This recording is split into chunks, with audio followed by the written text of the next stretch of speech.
धृतराष्ट्र को इस युद्ध का सबसे बड़ा खलनायक माना जाता है। सोसाइटी के अंदर जब भी ये धृतराष्ट्र सिंड्रोम रहेगा, नेपोटिज्म बढ़ेगा। एक नया सिंड्रोम, एक बीमारी है धृतराष्ट्र। आज एंटरप्रेन्योर अपने इनकेपेबल बच्चों को आगे बिजनेस से बढ़ाना चाहते हैं। पॉलिटिकल लीडर्स भी यही करते हैं। कॉम्पिटेंट आदमी पीछे रह जाता है। सीईओ के नाम के पीछे पिता का सरनाम लगाए, सरनेम लगाए, इसीलिए वो सीईओ बना है। धृतराष्ट्र का एक और नाम होना चाहिए इनडिसीजन। नेपोटिज्म वर्सेस मेरिटोक्रेसी की गेम है। धृतराष्ट्र केवल आंखों से अंधे नहीं थे, वो मन और बुद्धि से भी अंधे थे। You should learn what to be from Krishna and what not to be from Dhritarashtra. ये पहले श्लोक का पर्पस है।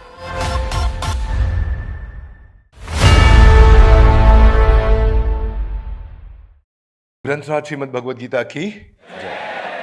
आज से हम शुरू करने जा रहे हैं गीता इन एक्शन। पहले करेंगे हम मंगलाचरण।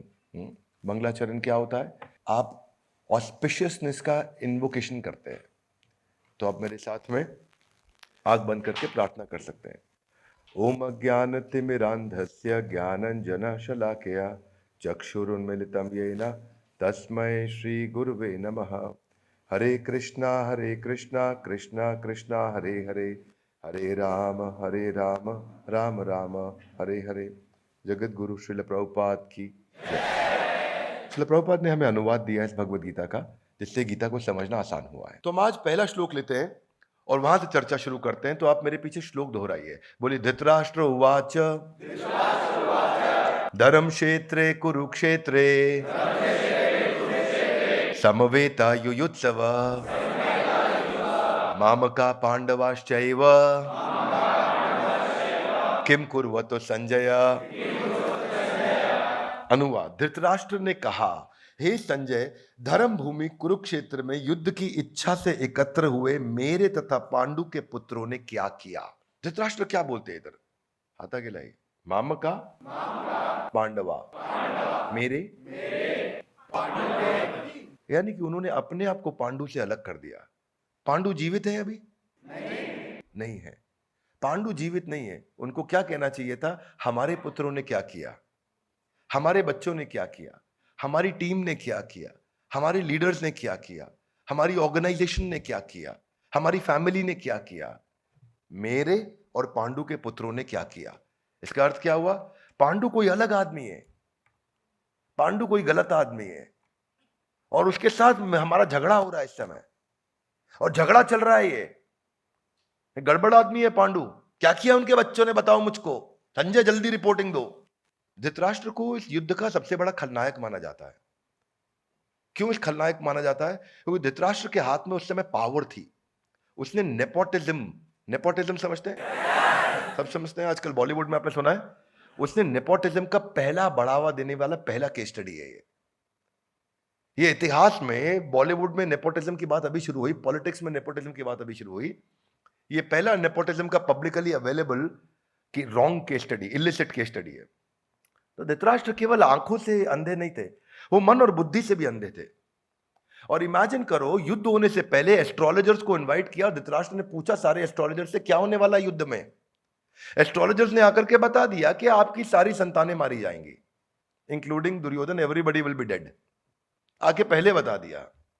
और जिस व्यक्ति को यह पता चल गया, उसके बावजूद उसका अटैचमेंट इतना स्ट्रांग है कि वो एक इंटेलिजेंट स्ट्रांग डिसीजन नहीं ले पा रहा है कि मेरे को गलत काम मेरी आंख के सामने हो रहा है और मुझे इसको रोक देना चाहिए। उसको लग रहा है जीते मरते किसी तरीके से हो सकता है मौका मिल जाए कि मैं पांडुओं से साम्राज्य ले लूं और मेरे बच्चों को सब कुछ मिल जाए। So you deliberately you are choosing a wrong path. That is Dhritarashtra.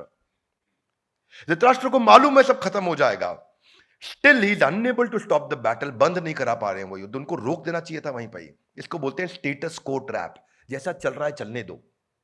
और हम लोग की लाइफ में ऐसा बहुत होता है। Gita in action. हाथ आगे लाइए, come on, Gita in action. और ये स्टेटस को ट्रैप इतना बड़ा होता है कि आपको देखते देखते पता नहीं चल रहा कि आपकी संतानें मरने वाली हैं। सब everybody is going to die. मेरा पूरा साम्राज्य समाप्त होने वाला है, सब कुछ खत्म होने वाला है। तो धृतराष्ट्र का एक और नाम होना चाहिए इनडिसीजन। क्या नाम होना चाहिए? धृतराष्ट्र एक डिसीजन ना लेने का सबसे बड़ा उदाहरण है। ये वो व्यक्ति हैं, हाथ आगे लाइए, Gita in action. Everybody come on, Gita in action. ऐसा एक्शन लेना है गीता से। हमारे को समझना है कि मेरे लिए इसमें सीखने को क्या है। देखो, अगर बिजनेस नहीं चल रहा है, खराब चल रहा है और गड़बड़ चल रहा है, तो आप जब घोड़े से चल रहे हो और मालूम है कि घोड़ा पगला गया और गड़बड़ करेगा और तकलीफ करेगा, तो घोड़े से गिर जाने में समझदारी है, पर प्लानिंग करके गिरना चाहिए। वो मोर टाइम, कैसे गिरना चाहिए? घोड़े से प्लानिंग करके गिर जाओ चलते घोड़े से, तो चोट कम लगेगी। क्योंकि जिस दिन घोड़े ने जबरदस्ती गिरा के ऊपर आके चढ़ गया तो गेम ओवर हो जाएगा। क्या मेरी बात समझ आ रही है? तो अगर सिचुएशन को बदलना है तो इंटेलिजेंटली बदलना चाहिए था। धृतराष्ट्र की जगह कोई और होता बुद्धिमान आदमी, तो सामने पांडवों की टीम के 3-4 लीडर को और कृष्ण को बुला करके एक थोड़ा बैठ करके डिस्कशन, नेगोशिएशन कर लेते हैं। भाई देखो, बीच का कोई रास्ता निकाल लेते हैं। जब समझ में आ गया, एस्ट्रोलॉजर्स ने बता दिया, उनकी पावर को वो समझ रहे हैं। इसीलिए when you have power use it, when you have power use it. लेकिन कैसे कैसे करेंगे उसको? Wisely, rightly, timely. इसको बोलते हैं WRT formula. One more time, come on, क्या बोलते हैं? हाथ आगे लाइए। Wisely, rightly, timely. One more time, come on. क्या मतलब होता है इसका? वाइजली मतलब बुद्धि के साथ, राइटली मतलब ईमानदारी के साथ, टाइमली मतलब समय के साथ। हाथ आगे लाइए। वाइजली मतलब बुद्धि के साथ, राइटली मतलब ईमानदारी के साथ। ईमानदार नहीं थे धृतराष्ट्र। और टाइमली मतलब बच्चे सारे 100 के 100 पुत्र मारे गए, उसके बाद करने का डिसीजन कोई फायदा रह गया? नहीं। ऐसा ही देखते देखते जिंदगी में समय स्टूडेंट के हाथ से निकल जाता है। एक एंट्रेंस में फेल हुआ, दूसरे में फेल हुआ, तीसरे में फेल हुआ। हाथ आगे लाई। क्यों? क्योंकि वाइजली, राइटली, टाइमली उसने एक्शन नहीं लिए। हाथ आगे लाइए। Gita in action, not in theory. We will discuss Gita in action. Game changer है ये ग्रंथ। जो आदमी भगवत गीता एक बार पढ़ लेना, उसके बाद से कुछ पढ़ने की जरूरत नहीं। जिंदगी भर का एडिक्शन, एक मूवी को दूसरी बार नहीं देख सकते आप जिंदगी में, लेकिन भगवत गीता को जिंदगी भर लगातार हर जन्म में पढ़ सकते हो और आपको लगेगा हर बार के फ्रेश सबसे पावरफुल ग्रंथ है। ये ताकत है भगवत गीता की। आज धृतराष्ट्र को बोलते हैं ये एक नया सिंड्रोम है, एक बीमारी है धृतराष्ट्र। इसको बोलते हैं कारपेट के नीचे सिंड्रोम। क्या बोलते हैं? क्या होता है ये कारपेट के नीचे सिंड्रोम? कभी काम वाली बाई को देखा है? धृतराष्ट्र में और काम वाली बाई में कॉमनैलिटी बताता हूं आपको। अपमान करने के लिए नहीं बोलूंगा, पर रिपोर्ट करने के लिए बताऊंगा कि काम वाली बाई की अगर नजर हट जाती है और देखती है कुछ गंदगी है, तो चलते चलते साफ करते करते कारपेट के नीचे छोड़ के निकल जाती है, नहीं तो लंबा काम करना पड़ेगा। क्या मेरी बात समझ आ रही है? ऑर्गेनाइजेशंस में ऐसा बहुत होता है, सामने आपके कंपनी में गलती हो रही है, भारी गलती हो रही है, लेकिन लीडर चुप रहता है। अरे भी बता दूंगा तो डांट पड़ेगी, बता दूंगा तो मुझे काम करना पड़ जाएगा, अरे बता दूंगा तो खुद ही सॉल्व करना पड़ जाएगा, तो चुप रहता है। हाथ आगे लाइए। कारपेट के नीचे।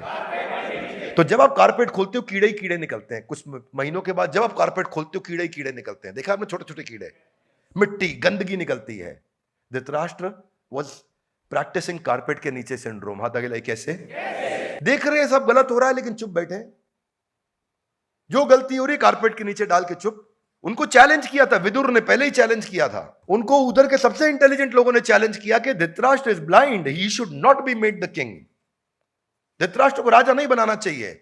और धृतराष्ट्र अपने, अगर वो चेयरमैन है बोर्ड के और देख रहे हैं कि बोर्ड में दोनों प्रकार के मेंबर्स हैं, मेरे बोर्ड में शकुनी भी अवेलेबल है which is the evil one, और मेरे बोर्ड में भीष्म पितामह भी अवेलेबल है who is the gentle one, I should listen to both of them. लेकिन मैं सुन नहीं रहा हूं भीष्म पितामह को। यानी कि बोर्ड में एडवाइजर तो बुद्धिमान थे, लेकिन मैं उन एडवाइजर की एडवाइजरी ले नहीं रहा। हाथ आगे लाइए। क्यों?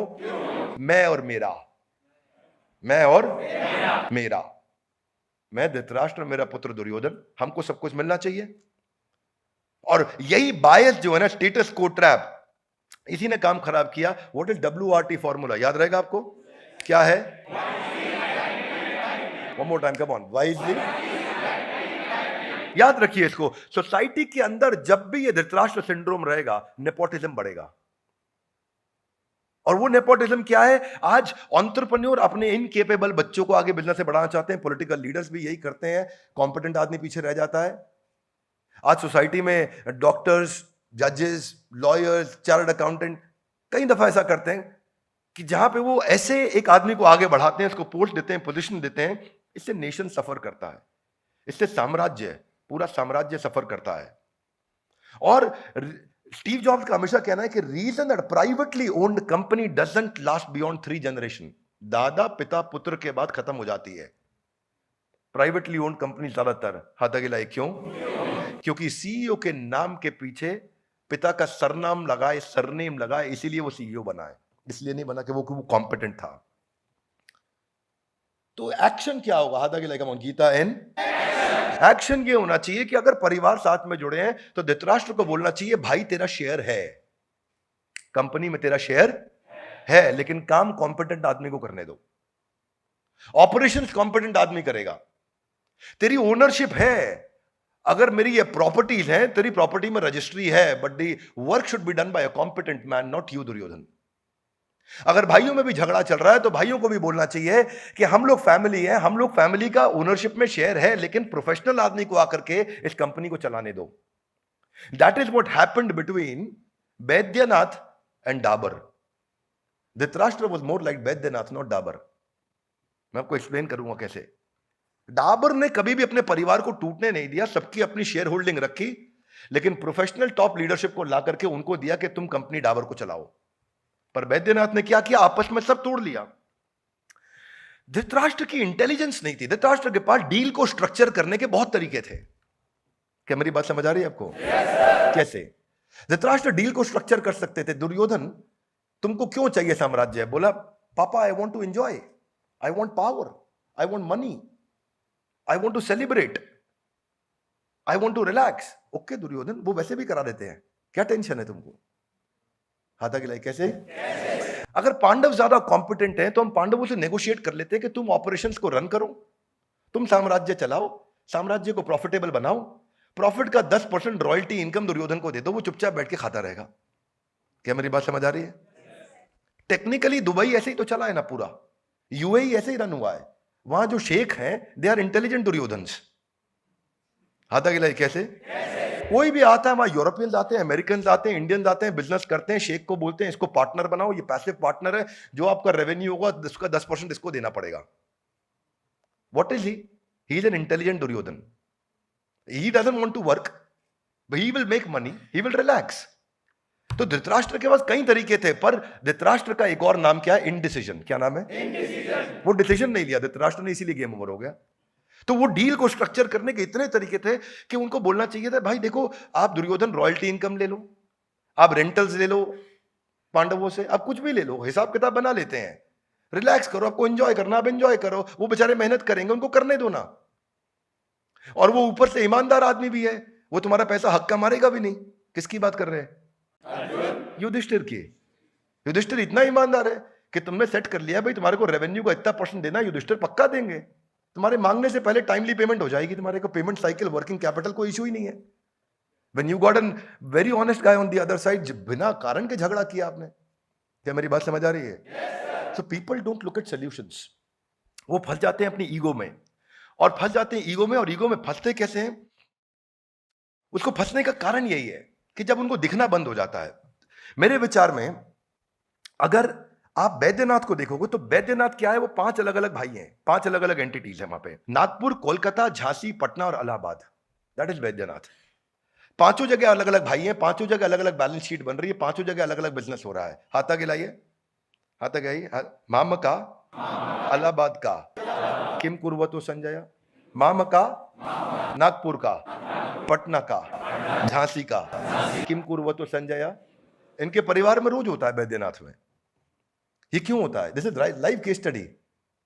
क्यों बैद्यनाथ की टीवी में ऐड नहीं आती? इसीलिए नहीं आती कि वो नागपुर वाले को लगता है मैं टीवी में ऐड करूंगा, झांसी वाला कमा लेगा, इलाहाबाद वाला कमा लेगा मेरी ऐड देखने पे। क्या मेरी बात समझ आ रही है? इसीलिए आज झांसी वाला, पटना वाला, कोलकाता वाला ऐड नहीं कर रहा कि नागपुर वाला मेरे पैसे खर्च करने पे टीवी पे ऐड आएगी। वहां सलमान खान बोलेगा बैद्यनाथ का च्यवनप्राश खाओ और नागपुर वाले का बिक जाएगा, पैसा मैं लगाऊं। नहीं नहीं नहीं। हालांकि बाद में बैलेंस शीट इनकी कंसोलिडेट होती है, आज भी परिवार साथ में है, लेकिन फिर ये डिवीजन इसीलिए हुआ ना क्योंकि मेरे बेटे को, मेरी गद्दी मेरा बेटा संभालेगा। That's the problem. ये समझ में आना चाहिए। इसको पता क्या बोलते हैं? आज सारे इंडिविजुअल एसबीयूज की तरह रन कर रहे हैं वो लोग। आपकी जानकारी के लिए 30 साल से कम उम्र में 100%, लगभग 100% मेंबर ऑफ पार्लियामेंट जिनकी उम्र 30 साल से कम है, वो सब हेरिडिटरी पोजिशनल पावर होल्ड कर रहे हैं, यानी कि उनके परिवार में कोई ना कोई नेता था। 40 साल की उम्र से कम जितने हैं उसमें 66% हेरिडिटरी हैं, और इसके अलावा एक और नया टर्म आया, इसको बोलते हैं multi hereditary. You know what is multi hereditary? ये वो नया आया है जिसके मल्टीपल हाइपर हेरिडिटरी बोलते हैं इसको। मल्टीपल परिवार में कनेक्शंस ऐसे हैं जो पॉलिटिक्स के अंदर है, इसीलिए मैं भी पॉलिटिक्स में हूं। So competent guy doesn't come, guy who has a family background, he comes. We should learn what to be from Krishna and what not to be from Dhritarashtra. ये पहले श्लोक का पर्पस है। क्या नहीं बनना है वो धृतराष्ट्र से देखना है, और क्या बनना है वो कृष्ण से देखना है। अब ये भगवत गीता हमारी शुरू हो रही है। मैं तो इसको ऐसे मानता हूं कि जब आपको ये दिख गया, ऊपर से प्रॉब्लम क्या है, को फाउंडर का भी मेरे को गलती बहुत बड़ा है इसके अंदर। को फाउंडर कौन है इधर? कौन गेस करेगा को फाउंडर कौन है? नहीं, को फाउंडर गांधारी है। धृतराष्ट्र की आंखें नहीं है, गांधारी कह रही मैं भी पट्टी लगा लेती हूं। क्यों भाई? किस लिए है भाई? जब धृतराष्ट्र को नहीं दिख रहा है, आप कह रहे हो मैं भी नहीं देखूंगी, और हो क्या रहा है, उसका रिजल्ट यह आता है कि both the partners have same weakness, उनके पास कॉम्प्लीमेंटिंग स्ट्रेंथ नहीं है, और दोनों की same weakness becomes the national weakness. What does it become? National weakness. आपको देखना चाहिए मेरे में ये कमी है भाई, इसको सुनने में दिक्कत है, मुझको देखने में दिक्कत है, तो मिलके काम कर लेंगे। दोनों को ही देखने में दिक्कत है तो गड़बड़ हो गई ना। Would you agree with me? Yes no? तो Gandhari for whatever reason she did, but ultimately उनका पूरा साम्राज्य इसीलिए समाप्त हो गया क्योंकि दोनों ने आंखें बंद कर ली। और ऐसे ही हम लोग कई बार अपनी आंखें बंद कर लेते हैं कि यार जो चल रहा है चलने दो, हाथ आगे लाए। क्यों? क्योंकि अपने यहाँ ऐसे ही होता है। वो मोटा है, कौन अपने यहाँ? इस मानसिकता को बदलना है। कौन बदलेगा? हम नहीं। बोलिए कौन बदलेगा? जिम्मेदारी किसकी है? Two wrongs can not make it right. Dhritarashtra was wrong, Gandhari was wrong, और वहीं से समस्या हो गया, सारा बढ़ता गया। इसीलिए नेपोटिज्म वर्सेस मेरिटोक्रेसी की गेम है। Singapore as a country is working on meritocracy. पूरा सिंगापुर मेरिटोक्रेसी। आप में दम है तो आपको आगे बढ़ाएंगे। आप मेरे बेटे हैं, आप किस लिए आपको आगे नहीं बढ़ाएंगे? आप में दम है तो। इसलिए सिंगापुर आज कहां पे है? कम से कम 12 पैरामीटर्स में टॉप 3 कंट्रीज के अंदर आता है वर्ल्ड में सिंगापुर। 12 पैरामीटर्स है ऐसे, 10 से ज्यादा पैरामीटर्स हैं जिसमें दुनिया के टॉप 3 देशों में सिंगापुर का नाम आता है। हाथा के लिए क्यों? मेरिटोक्रेसी, नेपोटिज्म नहीं। हाँ, हमारे गांव से आए हैं, बहुत बढ़िया, यादवों का छोरा। Why? You don't have to do that. You got to get a competent guy, and that is the problem. इसको पता है क्या बोलते हैं? इसको बोलते हैं 3 जनरेशन कर्स। क्या बोलते हैं? 3 जनरेशन कर्स का मतलब है दादा ने शुरू किया, पिता ने चलाया, बेटे ने गवाया। इसका अर्थ क्या हुआ? The first generation start the business, second generation runs it, third generation ruins it. 3 generation curse. और 3 जनरेशन कर्स में बिजनेस के अंदर 3 जनरेशन नहीं लगती हैं। एक्चुअली बिजनेस के अंदर 3 लीडरशिप लगती हैं। 3-3 साल में एम्प्लॉय कंपनी छोड़ के चले जाते हैं, खत्म, बहुत जल्दी खत्म। ये कोई धृतराष्ट्र ने टेक्निकली जो किया वो इलीगल नहीं है। कि मैं आज फॉर एग्जांपल, मेरे को थोड़ा बॉलीवुड का एक्सपीरियंस कम है, नाम कम मालूम है। मैं डेविड धवन हूं और मेरे बेटे का नाम क्या है? वरुण धवन को मैं आगे बढ़ा रहा हूं। इलीगल नहीं है ये लीगल है। मैं ये नहीं कह रहा हूं कि धृतराष्ट्र दुर्योधन को आगे बढ़ाना चाहता है, इलीगल है, लेकिन इंटेलेक्चुअली राइट डिसीजन नहीं है। बस क्या नहीं है? ना उसके खुद के लिए, ना बाकी। दुर्योधन के खुद के लिए भी ठीक नहीं है, क्योंकि ऐसा सर्कमस्टांसेस क्रिएट किया, अनएथिकल है, इसीलिए दुर्योधन इलीगल हो गया। तो धृतराष्ट्र की इनकॉम्पिटेंसीज के कारण बहुत, कई बार लोग बोलते हैं ये युद्ध जो हुआ महाभारत का उनके कारण हुआ, अर्जुन की धर्मपत्नी के कारण हुआ, द्रौपदी के कारण। टेक्निकली ये सब कुछ द्रौपदी के कारण या दुशासन के कारण नहीं होता है। टेक्निकली सब कुछ होता है टॉप लीडरशिप के कारण, जिसकी जिम्मेदारी है। वहां जो टॉप, क्यों बाद में कौरवों की साइड में जो थे उनको ये क्यों सहनी पड़ी बाद में यातनाएं, क्यों उनको पाप लगा? इसीलिए क्योंकि वो भी इनडिसीजन के भागीदारी थे। They were another forms of। अब ये इतना पुअर इन्फ्लुएंसर है कि सिनेरियोस को एंटिसिपेट नहीं कर पाया धृतराष्ट्र। धृतराष्ट्र का ना क्रिटिकलिटी कैपेबिलिटी मैट्रिक्स होता है। क्या होता है क्रिटिकलिटी कैपेबिलिटी मैट्रिक्स?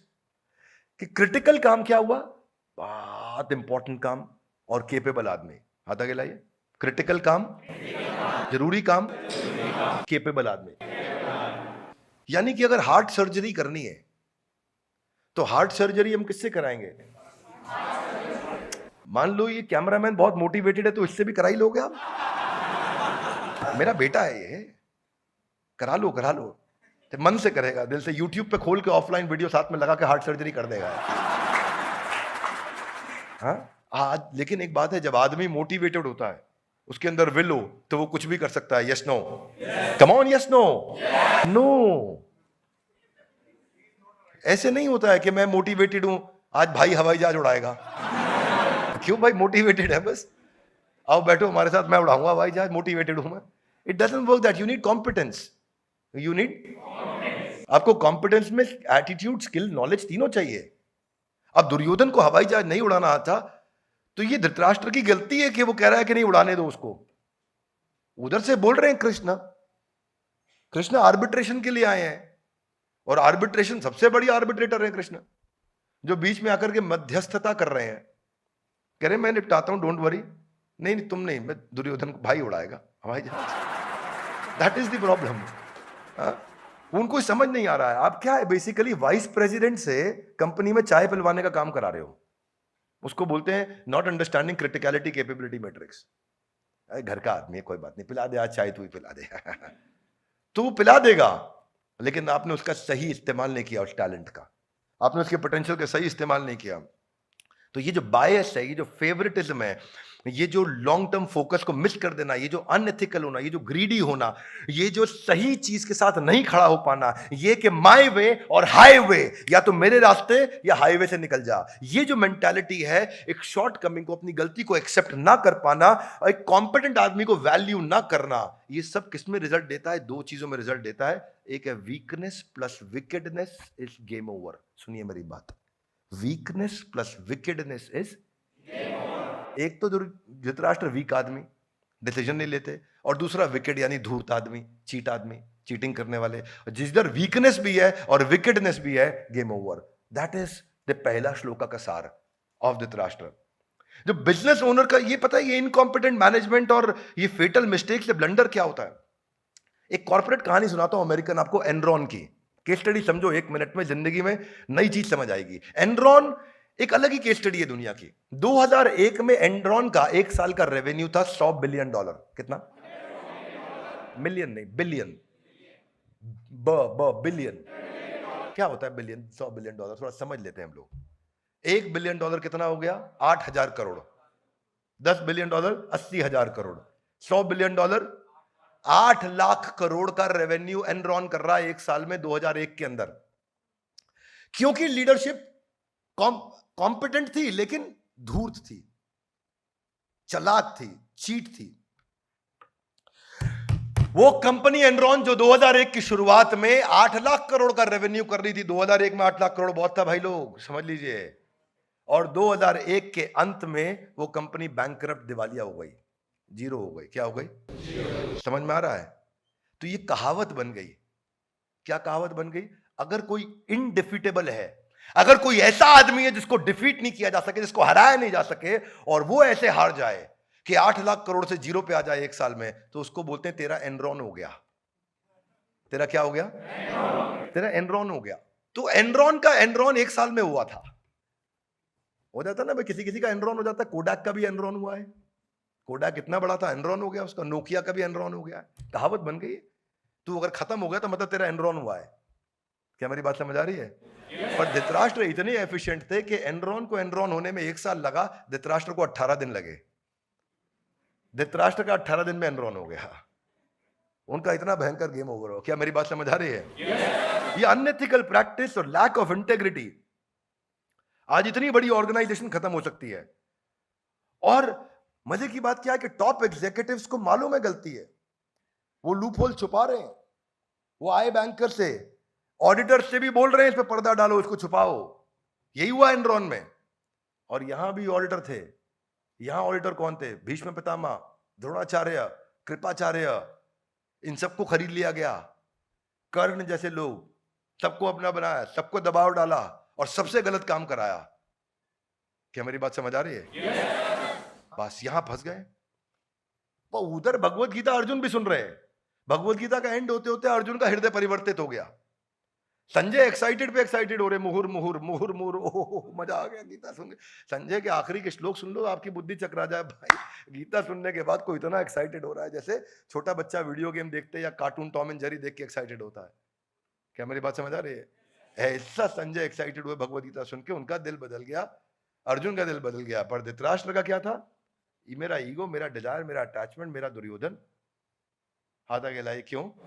अपने ऐसे ही होता है। तो एक चीज धृतराष्ट्र से क्या सीखते हैं कि सीखनी है हमारे को कि हमें धृतराष्ट्र जैसा नहीं बनना है।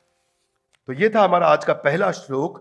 धर्म क्षेत्रे कुरुक्षेत्रे समवेता युयुत्सव मामका पांडवाश्चैव किम कुर्वतो संजय। तो आज हम एक श्लोक लिया, इसी तरह हम रोज एक श्लोक लेंगे और आपको इनवाइट करेंगे। और अगर आप लोग भी आना चाहते हैं, लाइव अटेंड करना चाहते हैं, तो आप रजिस्टर कर सकते हैं। इसके विषय में आपको लिंक दे दिया जाएगा जहां आप रजिस्टर करें, आपको इनवाइट करेंगे हम और आपको एंट्री बाय इनविटेशन है। आज हमारा पहला है श्लोक था ये, और इस तरह एक एक करके हम पूरी भगवत गीता को समझने का प्रयास करेंगे। भगवत गीता को समझने के लिए, चूंकि एक असीमित ग्रंथ है, इसके लिए एक असीमित बुद्धि की आवश्यकता है। मेरी सीमित बुद्धि है, मेरी सीमित बुद्धि से मैं प्रयास करूंगा कि आपका भगवत गीता में अनुराग, एक अटैचमेंट और एक प्रेम बढ़ सके। और भगवत गीता को श्रील प्रभुपाद ही सिखा सकते हैं, पर मैं प्रयास करता रहूंगा। हर पंछी की उड़ान की सीमा है और मेरी भी अपनी उड़ान की सीमा है, पर अपनी सीमा के माध्यम से मैं इतना जरूर करना चाहूंगा कि आपके मन में गीता के प्रति श्रद्धा पैदा करना चाहता हूं। मेरे जीवन का लक्ष्य है और उसको आप पढ़िए और लोगों को पढ़ाइए, उनको मदद करिए। हमारे साथ जुड़े रहने के लिए, आज के वीडियो को आकर के ध्यानपूर्वक अटेंड करने के लिए, आप सबका, इसको दूसरों तक पहुंचाने के लिए आप सबका हृदय की गहराई से प्रेम पूर्वक बहुत बहुत धन्यवाद।